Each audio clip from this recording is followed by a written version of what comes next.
नयगढ़ जिला खंडोपड़ा निर्माण होइतिबा नूतन बसस्टाण्डटी गुरुवार मध्याह्न ओडिशार 4.5 कोटी जनमानसर मौड़मणि लोकप्रिय मान्यवर मुख्यमंत्री श्रीजुक्त नवीन पट्टनायक कर कमल लोकार्पित हो जाइछि।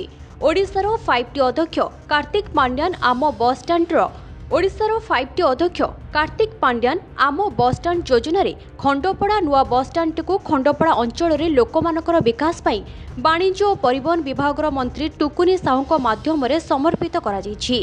परिवहन व्यवस्था रे आउ एक माइल खुंट सदृश ओडिशार 13टी जिले में 20टी बसस्टाण्ड मुख्यमंत्री नवीन पट्टनायक द्वारा लोकार्पित होइछि, जहाँकि पूर्वरु 23 कोटी बसस्टाण्डर लोकार्पित हो सारी। उक्त लोकार्पण उत्सव में नयगढ़ जिलार आरटीओ प्रशांत कुमार परिड़ा, खंडोपड़ा बीडीओ अंकुर अभिलाष, खंडोपड़ा ब्लॉक अध्यक्षा उपमा बेहेरा, उपाध्यक्ष शिशिर कुमार साहू, बीजेडी सभानेत्री मिनती साहू, खंडोपड़ा ब्लॉक समस्त कर्मचारी, 22 कोटी पंचायत आसीथिबा सरपंच समिति सभ्य, समस्त सीआरपी एमबीके, समस्त महिला स्वयं सहायक गोष्ठीर सभ्या तथा जनसाधारण जोग देइथिले।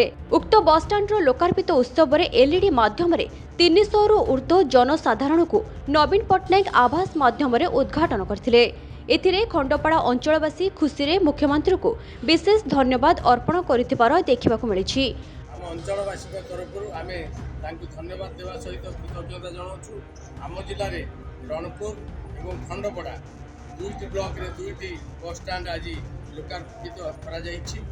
तेणु आम अंचलवासी आज बहुत खुशी।